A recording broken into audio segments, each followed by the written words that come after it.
Avant cela, les questions budgétaires avec deux spécialistes. Éric Coquerel, bonjour. Bonjour. Président de la Commission des Finances, député La France Insoumise de Seine-Saint-Denis. Daniel Labaronne, bonjour. Bonjour. Député Ensemble pour la République d'Indre-et-Loire. Deux budgets donc qu'on va regarder ensemble.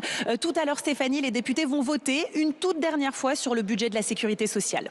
Oui, après son passage au Sénat, les députés se prononcent pour valider définitivement le budget de la sécurité sociale. La semaine dernière, je vous le rappelle, l'Assemblée l'a voté de justesse, 13 voix d'écart, 247 pour, 234 contre, grâce au soutien du bloc gouvernemental, du PS et à l'abstention des écologistes. Une victoire incontestable pour Sébastien Lecornu qui a réussi une mission quasiment impossible, faire adopter sans majorité et sans 49.3 un budget. Mais il faut transformer l'essai cet après-midi. En toute logique, le résultat devrait être le même. Les positions des groupes n'ont pas varié, mais le gouvernement joue la prudence. Il y a un enjeu de mobilisation. Mardi dernier, l'hémicycle était quasiment plein. Est-ce que ce sera aussi le cas cet après-midi? On va vérifier. Le résultat est attendu vers 18h, 18h30.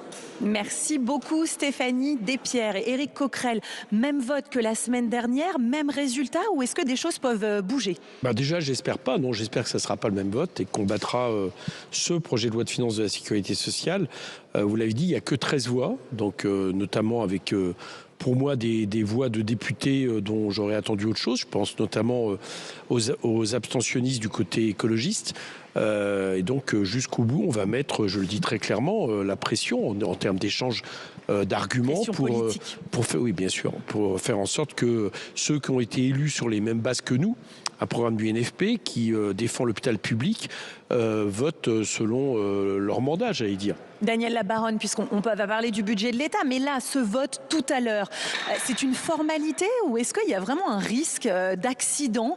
On l'a dit, la semaine dernière, les députés ont approuvé ce sujet. Est-ce que certains, de retour de circonscription, pourraient changer d'avis? C'est un risque? Il faut être prudent. Il y a toujours un risque. En même temps, je pense qu'un certain nombre de députés qui sont rentrés en circonscription ont entendu leurs compatriotes leur dire mais il nous faut un budget de la sécurité sociale pour financer nos hôpitaux, pour financer notre retraite, pour notre politique familiale, notre politique d'assurance de santé. Et j'espère qu'un certain nombre de députés qui se sont abstenus la fois dernière voteront favorablement.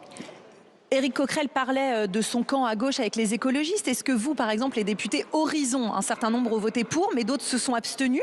Est-ce que vous leur mettez aussi peut-être une aimable pression pour que cette fois ils votent pour être sûr qu'il n'y ait aucun risque? Je pensais à ces députés quand j'évoquais la pression de la base, des gens que nous rencontrons aux fêtes de Noël, sur les marchés, qui nous disent « trouvez un compromis ». Et c'est pas la compromission, parce que la compromission serait peut-être plutôt du côté de la gauche extrême, qui est l'abandon d'un certain nombre de principes. Nous, dans ce projet de loi de financement de la sécurité sociale, nous avons accepté la suspension de la réforme des retraites. C'est quand même un pas très très important. On vous le reproche pas en circonscription, Daniel Labaronne? Si, un petit peu quand même. Par conséquent, je ne comprends pas pourquoi, à gauche, certains vont voter contre ce projet, alors qu'il y a cette avancée quand même tout à fait significative. On va poser la question dans une minute aux écologistes, mais vous, Éric Coquerel, dans vos circonscriptions, on est tout à fait aligné avec la théorie des insoumis de voter contre. Oui, je rassure Daniel Labaronne, personne ne vient en me disant trouver un compromis, il faut absolument se voter ce budget merveilleux, etc. Mais c'est peut-être parce que Daniel, ses électeurs viennent le voir et moi, les miens viennent me voir. C'est souvent ce qu'on a sur le plateau. Mais globalement, il y a quand même un sondage que j'ai vu sortir, alors il faut faire attention au sondage, etc., qui montre qu'il y a quand même une majorité de Français qui ne sont pas d'accord avec ce PLFSS. Donc j'ai quand même l'impression qu'on a plus de chances de rencontrer des gens qui nous disent mais pourquoi l'Assemblée vote ce PLFSS que l'inverse. Eh bien, vous parliez des écologistes, Éric Coquerel, on va rejoindre la porte-parole du groupe, Léa Balage-Elmariki, au micro de Marco Pommier, pour voir si les écologistes pourraient changer d'avis justement. Oui, c'est vrai que le groupe était très divisé la semaine dernière sur le budget de la sécurité sociale, sur le vote. Entre-temps, vous avez reçu des pressions des insoumis, de militants écologistes aussi. Est-ce que ça va modifier le vote du groupe ? Alors nous avons été majoritairement en faveur d'une abstention la semaine dernière et donc nous allons poursuivre notre cohérence, j'allais dire, en répétant les mêmes votes à l'Assemblée nationale. En réalité, il y a eu assez peu de pression de la part des militantes et des militants et beaucoup de compréhension sur notre positionnement. Notre positionnement, ce n'est pas un soutien au texte du gouvernement, mais c'est de laisser passer un certain nombre de gains qui ont été obtenus grâce à une joute parlementaire qui a pu être victorieuse parce que la gauche et les écologistes étaient unis à l'Assemblée nationale. Donc nous allons préserver un certain nombre d'acquis. Bien entendu qu'il y a des dispositions qui ne nous conviennent pas et que nous continuerons à combattre dans leur application. Mais en tout état de cause, je crois que ça ne sert à rien de nous hurler dessus pour nous faire avancer. Je crois qu'il faut bien comprendre la démarche des écologistes. Nous avons obtenu un certain nombre de choses et nous les laissons passer. C'est le sens de cette abstention. Merci beaucoup Léa Mbalaj-Elmariki. Merci beaucoup Marco Pommier, une démarche comprise, nous dit Léa Mbalaj-Elmariki. Vous n'avez pas forcément les mêmes échos dans d'autres circonscriptions. Qu'on ne hurle pas dessus pour reprendre ses propos. Par contre, il y a des syndicalistes qui sont très mécontents de la santé. Qui manifestaient devant l'Assemblée nationale. Ouvrière, la CGT, qui manifestent et qui ne comprennent pas que des députés élus sur le programme du NFP votent un budget qui baisse de 4 milliards les budgets de l'hôpital et de la santé publique, mettent 1 milliard de plus sur les complémentaires, ce qui va se répercuter sur les usagers et autres problèmes. Donc moi je hurle sur personne. Par contre je dis, j'ai entendu ce qu'a dit Léa Mbalaj, mais je dis que tout ça ne correspond pas à ce pour quoi on a été élus. Les socialistes disent, en fait, quand on regarde la copie de départ et la copie d'arrivée, on a obtenu des choses. C'est pourquoi il fallait justement ce compromis. Qu'il soit un peu moins pire. Moi j'avais dit, c'était le musée des horreurs, maintenant on en est au cabinet des horreurs sociales.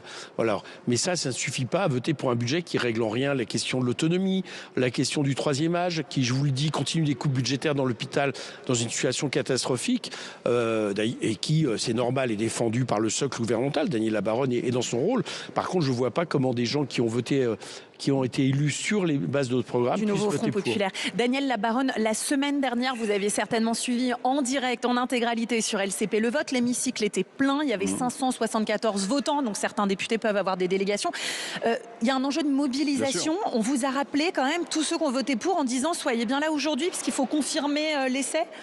Alors moi, on ne m'a pas demandé de confirmer ma présence parce que mon groupe savait que je serais là, parce que c'est un vote très important. Et bien évidemment, il faut faire bloc pour permettre l'adoption de ce projet de loi de financement de la sécurité sociale. C'est un vote très très important.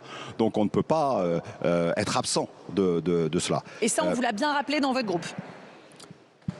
Enfin, moi, honnêtement, on ne m'a rien rappelé du tout. On n'a pas eu besoin de me le rappeler. C'est ce que je veux dire. On verra si vos collègues, justement, aussi sont bien tous présents. C'est à suivre sur LCP, justement, après cette séance des questions gouvernement. Budget de la sécurité sociale, on verra si c'est transformé ou pas. Mais il y a un gros morceau qui attend les députés qui vous attendent. C'est le budget de l'État, le PLF, le projet de loi de finances. Stéphanie, rappelez-nous quel est le calendrier. Alors on en est à l'étape de la commission mixte paritaire, CMP de son petit nom, qui est prévue vendredi. C'est la première difficulté. 7 députés, 7 sénateurs vont devoir trouver une version commune du budget, alors que les sénateurs ont largement remanié le texte. Le camp gouvernemental a en théorie la majorité dans cette CMP, mais la tâche s'annonce compliquée pour le gouvernement, car la droite sénatoriale est intransigeante sur les hausses d'impôts. Si la CMP échoue, le gouvernement activera la loi spéciale pour permettre au pays de fonctionner quelques semaines à partir du 31 décembre. Et le vote de cette loi devrait avoir lieu à l'Assemblée lundi 22 ou mardi 23 décembre. Justement, comment ça peut se passer sur cette loi spéciale, Stéphanie Despierres? Eh bien, alors, il y a l'autre option où la commission mixte paritaire parvient à trouver un accord. Et là, on se dit que c'est fini. Eh bien non, ça ne l'est pas, parce qu'il faudra encore que cet accord soit validé par le Parlement et surtout par l'Assemblée. Ce devrait être lundi ou mardi 23. Sauf que trouver une majorité ici à l'Assemblée nationale pour le budget d'État paraît très compliqué. Le compromis avec le PS concernait surtout la sécurité sociale. Les positions sur le projet de loi de finances globale sont encore très éloignées. Alors si l'Assemblée nationale rejette l'accord trouvé en commission mixte paritaire, là aussi, solution temporaire, c'est la loi spéciale. Cette fois, elle ne pourrait être votée qu'après Noël. Et si loi spéciale il y a, eh bien, les discussions budgétaires reprendront en janvier pour avoir un budget pour toute l'année. Merci beaucoup Stéphanie Despierres. Alors on va essayer de voir scénario par scénario ce qui peut être envisagé. Cette CMP, commission mixte paritaire, vendredi, pour vous Éric Coquerel, est-ce qu'elle peut être conclusive ou pas? Écoutez, il y a de grandes chances qu'elle ne le soit pas. Voilà. Et si elle l'était, il y a de grandes chances que le texte soit battu à l'Assemblée. Autrement dit, je ne vois pas de cas de figure où le texte le budget de l'État pourrait passer à être voté avant le 23. Le scénario conclusion mixte paritaire conclusive adoption mardi 23 n'existe pas d'après vous. Danielle Labaronne, sur la commission mixte paritaire, Éric Coquerel précise bien, elle peut l'être en l'état conclusif parce que vous, le bloc central et la droite sénatoriale, vous y détenez une majorité. Pourtant, qu'est-ce que ça veut dire? Ça veut dire que s'il y a un compromis qui est trouvé, il sera de toute façon invotable à l'Assemblée nationale? Oui, je crois que c'est ça. On peut toujours imaginer qu'il y ait un accord à l'issue de la commission mixte paritaire avec des compromis qui sont passés. Mais une fois que cet accord reviendra devant l'Assemblée nationale, il n'y aura pas, je crois, de majorité pour l'adopter. Je le regrette, bien évidemment. Mais du coup, on ira vers la loi spéciale. Moi, il me semblait que les lois spéciales devaient être votées avant le 31 décembre, impérativement. Obligatoirement. Oui. Obligatoirement, mais alors on va revenir au scénario justement parce que c'est vrai que je vous voyais hocher de la tête sur le côté loi spéciale après Noël. On revient juste un tout petit peu sur cette question de CMP. On rappelle, CMP, 7 députés, 7 sénateurs. Éric Coquerel, vous avez fait de très nombreuses CMP. On sait que tout ne se joue pas le jour J. On commence pas à regarder un petit peu les compromis. Qu'est-ce que vous savez à l'heure actuelle des discussions qui existent autour de cette CMP? Qui les mène? Dans quel sens avance-t-elle? Bon, ce que je sais, c'est que ce qui s'est passé pour le PLFSS n'est pas sur la table. C'est-à-dire la possibilité d'un compromis entre le gouvernement et le groupe de l'opposition le plus susceptible d'accepter des compromis pour les uns, des compromissions pour ma part. C'est-à-dire le Parti socialiste n'est pas prêt à le faire cette fois-ci parce que l'écart est trop grand pour aller vite. Bon. Donc ça, c'est une information que j'ai. La deuxième information que j'ai, c'est est-ce que le gouvernement prendra le risque d'aller vers une CMP conclusive? Sur le papier, il y a de quoi, puisque vous l'avez dit, il y a une majorité entre la droite et le socle commun, mais avec le fait que ce texte se fasse battre après à l'Assemblée, c'est peut-être là où les choses pourraient aller vers une CMP non conclusive, pour éviter d'être battu en fait. Voilà, sur ce point, Danielle Labaronne, puisque lors d'une CMP, le gouvernement est absent, mais on sait très bien que dans les jours qui préparent cette CMP, le gouvernement peut dire ça nous arrangerait bien que ce soit conclusif ou pas. Qu'est-ce qui arrangerait Sébastien Lecornu? Puisqu'on a vu que si la CMP, cette commission mixte paritaire, trouve un accord, il sera certainement battu dans l'hémicycle. Ne vaut-il pas mieux se dire on n'est pas d'accord et tout de suite aller vers une loi spéciale, Danielle Labaronne? Moi, je pense que ce serait un signal qui serait envoyé, un signal positif, comme quoi les parlementaires, c'est-à-dire les sénateurs et les députés, sont capables de trouver eux aussi des compromis sur un texte budgétaire qui engage quand même le budget de la nation française. Donc, mais on l'a dit, si compromis il y a en commission mixte paritaire, il serait rejeté dans l'hémicycle. Oui, mais dans les deux cas, qu'il y ait un accord issu de cette commission mixte paritaire ou pas, dans les deux cas, le budget de l'État ne serait pas adopté. Donc moi, je préférerais qu'il y ait un accord en commission mixte paritaire, que le gouvernement revienne avec cet accord et mettre les députés devant leurs responsabilités. Est-ce que vous voulez un budget pour l'État ou pas? Et est-ce que vous voulez continuer à alimenter cette instabilité à la fois politique, sociale, économique, qui n'est pas favorable au développement économique, au pouvoir d'achat et à l'emploi de nos compatriotes?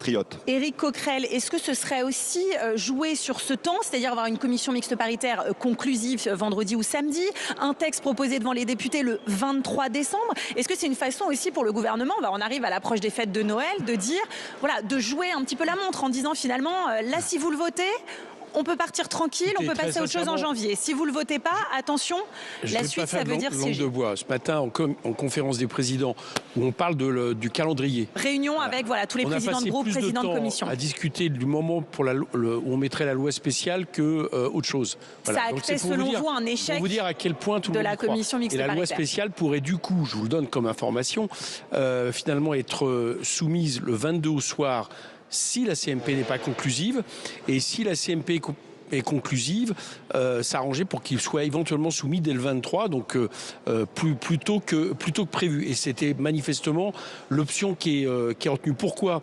Parce que la question n'est pas de mettre les gens devant la responsabilité. La question, c'est qu'on a un gouvernement minoritaire et qui, alors, sur le projet de loi de finances, propose un budget qui est minoritaire à l'Assemblée.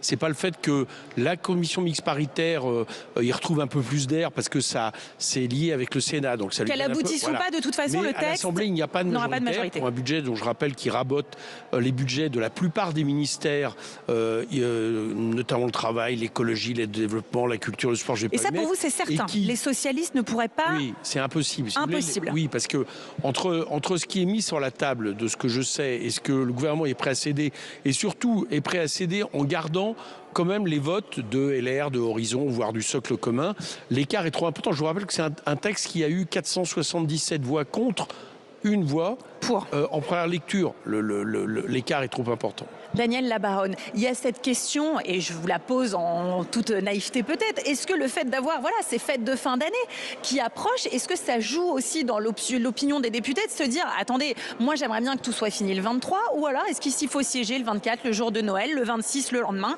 l'Assemblée sera prête à le faire? Honnêtement, je crois qu'il y a des rapports de force politiques dans l'hémicycle et c'est vrai que nous ne sommes pas majoritaires. Par conséquent, le scénario décrit par Éric Coquerel est sans doute le plus probable. Je pense qu'il n'y a pas grand monde qui parie sur la possibilité d'adopter le budget de l'État avant la fin de l'année. Moi, je le regrette, parce que si l'accord issu de la commission mixte paritaire s'accompagnait de moins d'impôts et de moins de dépenses publiques, pour moi, j'y serais plutôt favorable. Est-ce que vous le regrettez? Je vous rappelle que moi, j'ai voté contre le projet de loi de finances qui comme nous tout le monde soumis. dans cet hémicycle, moi, quasiment. mon groupe préférait l'abstention. Moi, j'ai voté contre parce qu'il y avait manifestement 34 milliards d'augmentation des impôts et 32 milliards d'augmentation des dépenses publiques. Et est-ce que vous dites... moi, c'était impossible de voter un budget pareil. Est-ce que vous dites qu'il faut impérativement au budget au 31 décembre et donc il y a une option dont on n'a pas encore parlé aujourd'hui mais dont on parle beaucoup dans ces couloirs, Sébastien Lecornu doit engager la responsabilité de son gouvernement, faire un 49.3, l'assumer et dire voilà, c'est un 49.3 de compromis, on ne peut pas faire autrement. Non, mais je crois savoir que les socialistes déclencheraient une motion de censure immédiatement. Donc ce n'est pas l'option envisageable. C'est si sûr que ça, Éric Coquerel, si un 49.3 sur un texte remanié. Je crois pas au 49.3 depuis que j'ai lu Olivier Faure. D'accord ? Donc Olivier Faure dit en cas de 49.3 sans accord préalable, il y aura censure immédiate. Donc j'ai compris qu'en cas d'accord 49.3 avec accord préalable. Voilà. Mais comme dans le même interview dans vos confrères Libération, il estime que les choses sont pas mûres en gros. C'est pas ce qu'il dit, mais ça revient à peu près à ça. Pour vous, il est trop tôt pour trouver cette solution de 49.3 négociée. Éventuellement, évidemment, je m'y opposerai fortement à faire ce qui s'est passé avec François Bayrou l'année dernière. On se retrouve dans la même situation, c'est-à-dire un 49.3 qui pourrait être dégainé au mois de janvier ou février, et cette fois-ci avec une promesse de pas de censure en échange de quelques miettes. C'est ce qui s'était passé l'an dernier, et c'est ce sur quoi on s'opposera. Je vais juste dire, juste par rapport à ce qu'a dit Daniel tout à l'heure, la baronne, je dis Daniel parce qu'on se connaît. Et que, voilà. Vous êtes tous les deux commissaires aux finances, et on sait que voilà, dans les commissions, on peut s'affronter politiquement, mais on peut se parler politique, aimablement. Mais on s'apprécie, je crois. Donc, ce que disait Daniel tout à l'heure, sur l'instabilité, moi je... le gouvernement dit il faut de la stabilité, J'attire l'attention du gouvernement sur une chose, c'est que l'an dernier, quand la loi spéciale a été adoptée, le gouvernement, pour faire pression sur le fait d'avoir un budget début 2026, a dramatisé les choses. Rappelez-vous les cartes vitales qui ne devaient plus fonctionner, etc. Bon, je l'incite à ne pas faire pareil. C'est-à-dire que la loi spéciale, les dépenses... ce qui est écrit, c'est que en gros, c'est les dépenses nécessaires à l'État, etc. Donc c'est très subjectif. Donc pour vous, il n'y a pas un drame à ce que le pays fonctionne avec une loi spéciale pendant quelques mois, il n'y a pas un drame, sauf si on l'utilise de manière la plus drastique possible pour faire peur de papier les associations, les emplois aidés comme l'an dernier. Mais je pense qu'il n'y a pas de drame.